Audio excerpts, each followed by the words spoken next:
Hey guys, this is Andrew, and right now I'm going to bring you into my world and show you what I'm working on, how I write emails. So, this is really my research phase, and right now I've been running a campaign for Kenny for 1 week. Um, Out of 1 week, I think we only got maybe 2 or 3 positive replies, and out of those 2 or 3, he actually closed one. And he has a paid client from 1 week. But I think we could do more better. So right here we're getting a 15% reply rate, 12%, and a 6%. And let me zoom in on this one. Um, and I think we could do better. So I paused it because I think these emails are very valuable. I don't want to. We have 373. I want to make sure we get the best bang for our buck. So to get back to where I just was, let me show you real quick. So these are the emails that we've been sending. This one's doing the worst. My name is Kenny. I'm an email copywriter from Ohio, meaning I'm a slightly nerdy writer that helps business owners send emails daily to their list.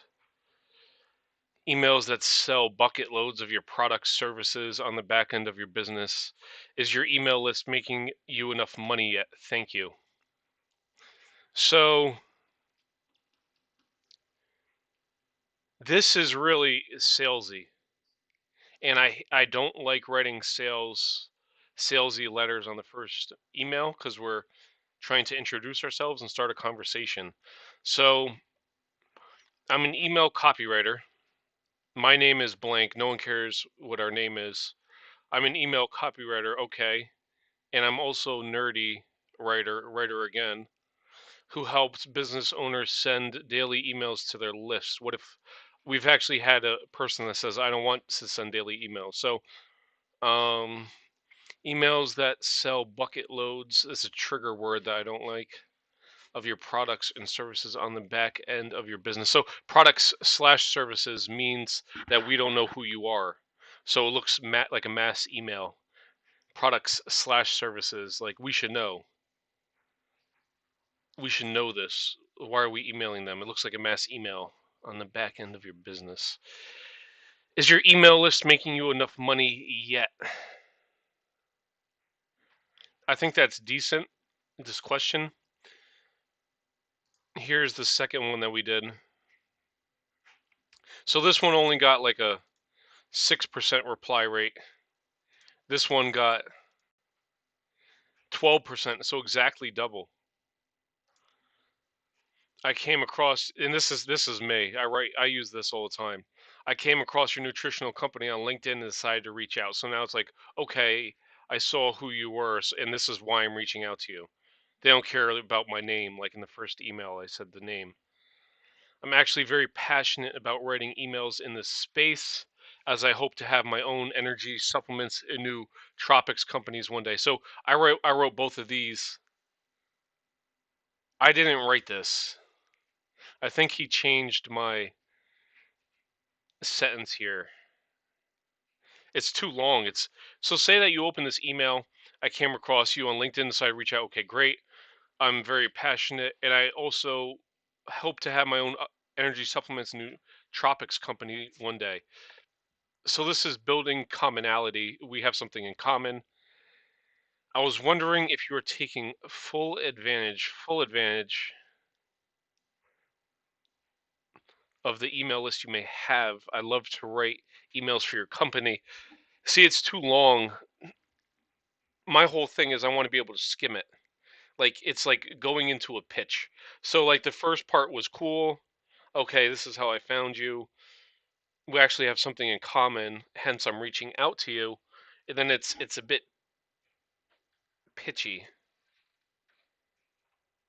I'm hoping you're taking full advantage, and then they're going to have a question in their mind. Well, if you're not taking full advantage, what are you trying to sell me? I don't know. I don't like it. Um, I didn't write that last sentence, so we're going to switch it up. So what I typically do is this is the email list. This is one of the guys in the email list, Tobias. And what I do is I look this over. So who am I emailing, right? I help business professionals lose fat fast and make a long-term healthy lifestyle change that allows them to build their body, business, and a life that they love. So he's like a mind, body, and soul guy, it sounds like. Discover the ultimate performance fitness program. See, it's hard to read. The ultimate high performance fitness program. It's so hard to say. Like it's like a tongue twister. I try to take out all tongue twisters when I write. For business professionals that will help you burn fat. It'll do all this stuff for me. Sounds great, blah blah blah. And here's his lead magnet. So you open this up, here it brings you to a landing page, and here's a bunch of people. See, I should be on here. I need to lose some weight myself. All right, cool. So say I'm a customer. I want to lose the weight. I check this out. I don't like the green. Um, oh, this looks cool. I want to learn more about it. Okay, perfect. So I click this, and this is the lead magnet. First name, last name, email. So he's collecting emails, so he has an email list, and that's the perfect client for us because we want to write his emails for him or at least help him. So this is Kenny's offer. It's a cold email to a phone call one with a growth session. And then it's a $1 for a sample email, copy closing call. So this is step one, phone call one. In between phone call one and phone call two, he writes a sample email for $1, and he closes them on either 4,500 per month email copywriting or a $10,000 video sales letter. And these are the emails that we came up with.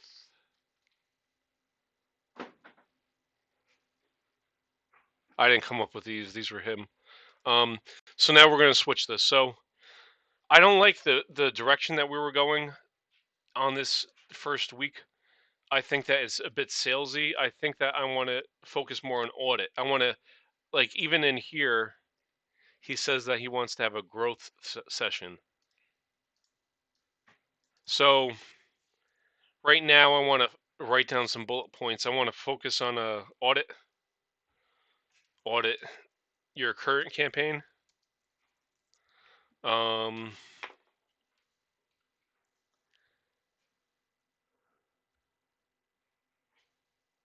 so the initial first exercise I go through is called pains and gains. And this is literally what I do. I write pains and gains, and I put a bullet point for each. Whoops. Bullet point. Bullet point, and I start writing what's the pains and gains. Pains is doesn't have time to write emails for his email list. A gain, the vice versa is increase email consistency. Consistency. Very bad spelling. Um,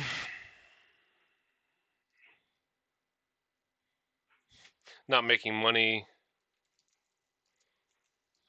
on email list. Pains are he could feel overwhelmed. The opposite of overwhelmed is less stressed. Increase opposite of not making money is to increase income from email list. So these are some pros, pains and gains of working with a copywriter. Even though I write down pains and gains, it helps me get in the right mindset. I typically don't throw too much of this information in. Maybe, for example, overwhelmed is probably a good pain point to target. So if I'm writing this email, it's going to be something like, "Hey, first name."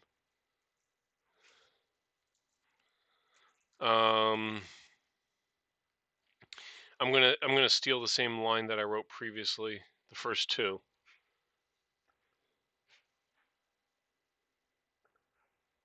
None of those.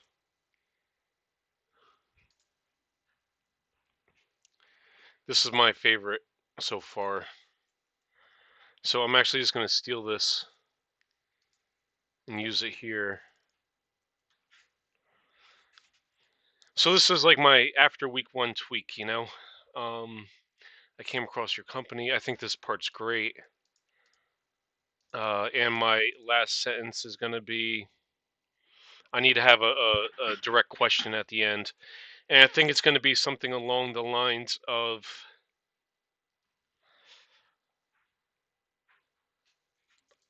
and this is just rough draft. I love to uh, take a quick look at your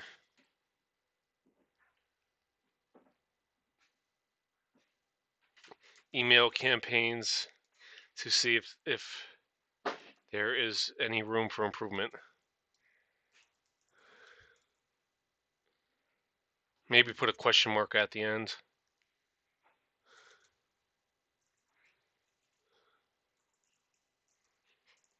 The question mark is like, it's not a real question, but it puts it in their head like I'm asking them a question. Like they might reply and say, sure. So this has to be rewritten. This is a bit long and maybe need to be rewritten. So now I'll probably, what I typically do is I might spend another 20 minutes just trying to improve these, making them shorter.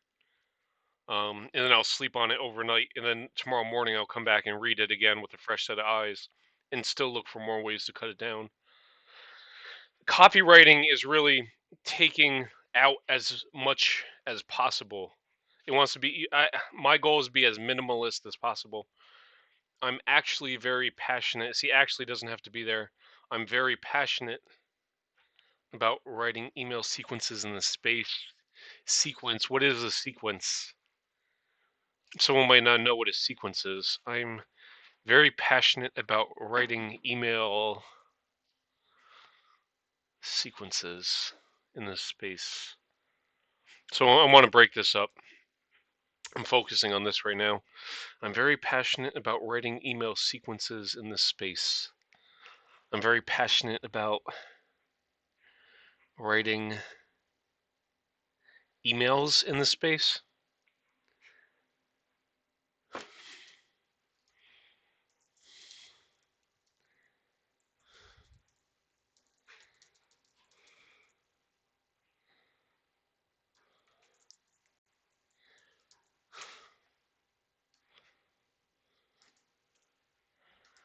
I'm seeing how it looks.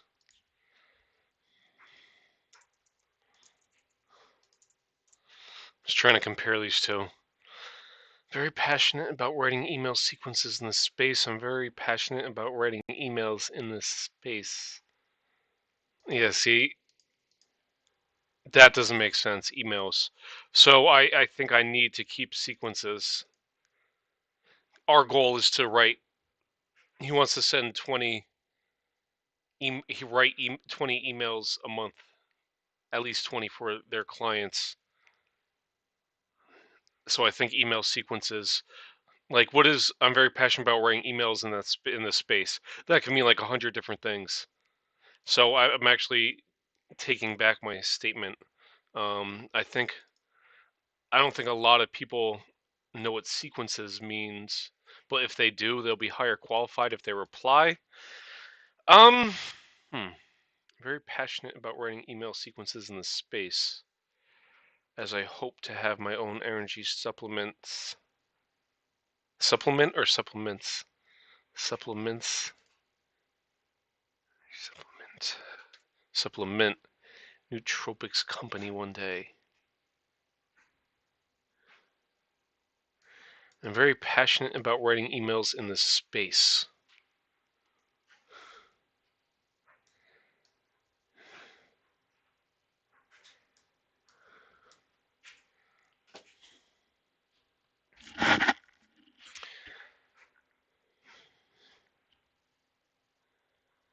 See, this reads easy.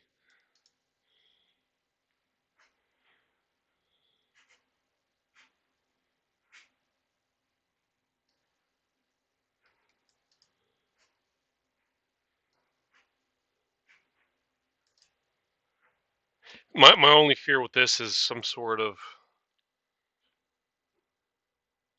what do you call it?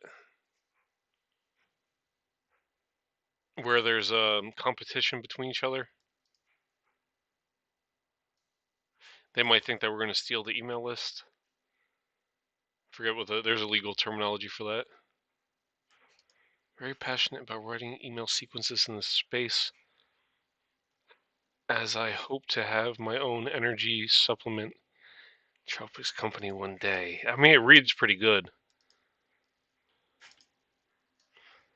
Quick look at your email campaigns.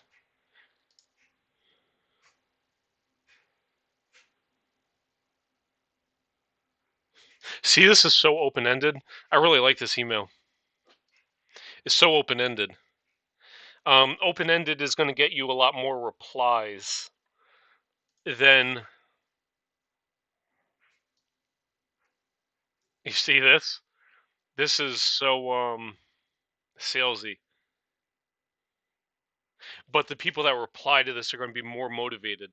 So you'll get less replies, but people that do say yes, they know that they're going to be sold. This email will get lots of replies, and they might just be tire kickers that want free help.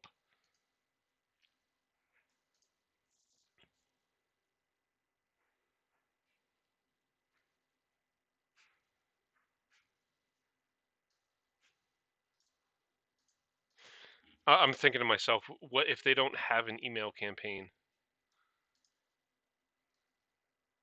I don't think that's an issue, though, because they might just reply and say, hey, I'm looking to create an email campaign. I came across your nutritional company on LinkedIn and decided to reach out. I'm very passionate about writing email sequences in this space, as I hope to have my own energy supplement nootropics company one day. This might be able to get shortened. Nootropics company one day.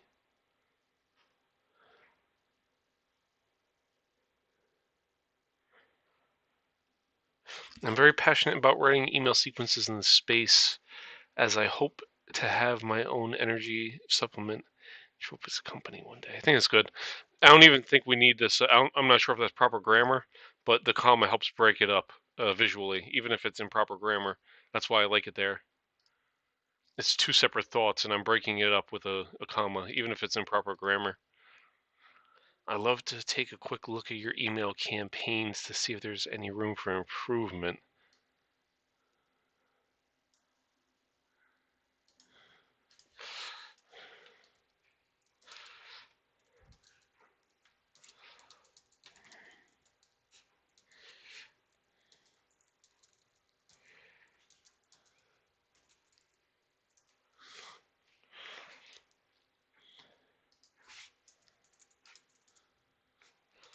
I'd love to take a quick look at your email campaigns to see if there's any room for improvement. Take a look at your email campaigns. There may be room for improvement. See, that's more of a question. There may be room for improvement, but it sounds more salesy.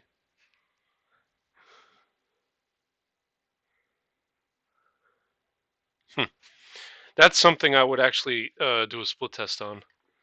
Are these two direct questions at the end? I couldn't tell you either way. This has to be tested. I love to take a quick look at your email campaigns, see if there's any room for improvement.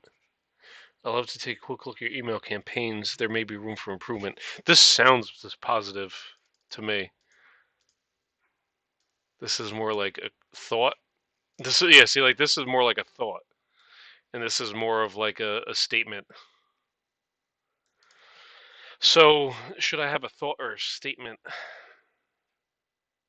A thought, you see, with a thought, it's more conversational. A statement's like a closer. Honestly, I would test both of these. I think they're both solid. That's what I'm going to recommend. Um, I want to run these two. I think they're both cool, and that's how I write my emails. So I hope that wasn't boring. I put so much thought into this, and the truth is, I might even come back tomorrow, sleep on this, and change it. But I think they're both good enough to test. This seems still pretty long,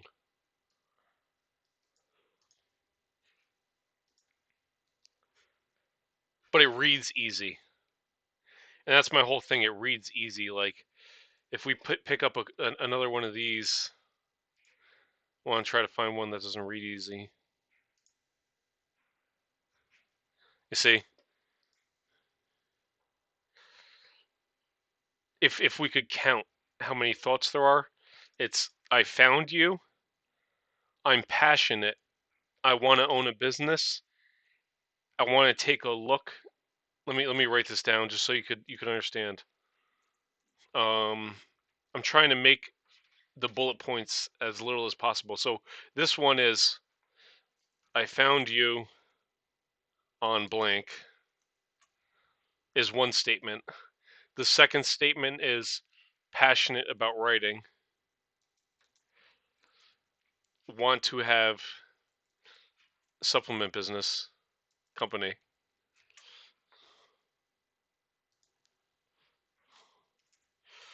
Um, I'd like to take a look. There may be improvement. I'm going to classify this as one instead of two because the reason I want to take a look is because of this, because it might be able to be improved. So it's four bullet points, right? Now, if we look at this one over here, see if I could play with the screen a little.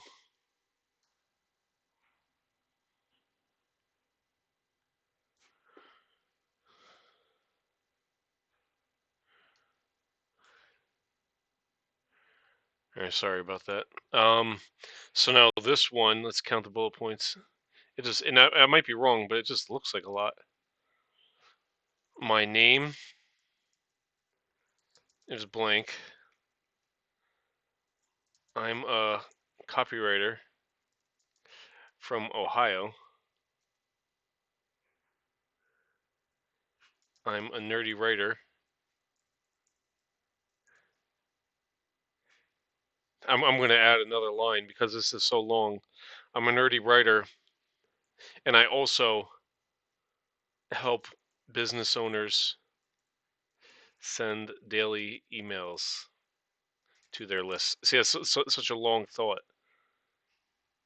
Emails sell bucket loads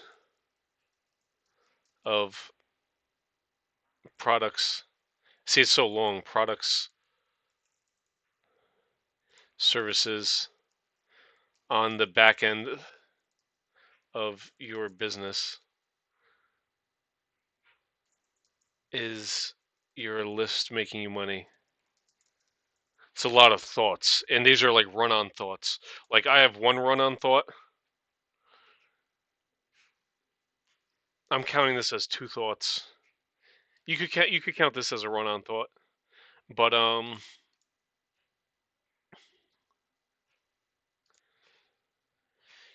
see how long it is at a quick glance. Like if you're not reading it, and now you open your cold email, and it's damn this long email. Like whoa, like you might even have to reread this like two or three times to get it, as opposed to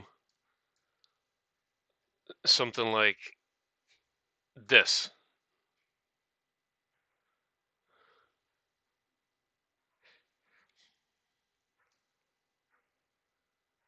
or you get hit with this. It just seems too long and skinny. It's like weird the way it looks.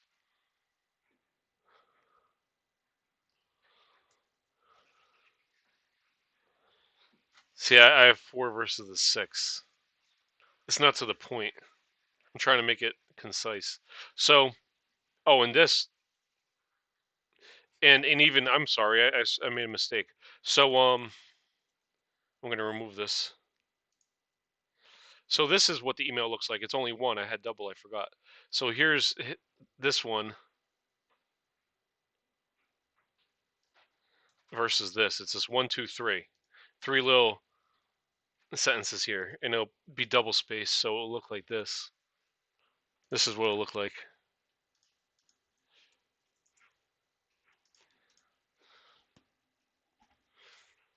3 little sentences or thoughts. So yeah, I mean, this will kill it, in my opinion. So it's my alternative.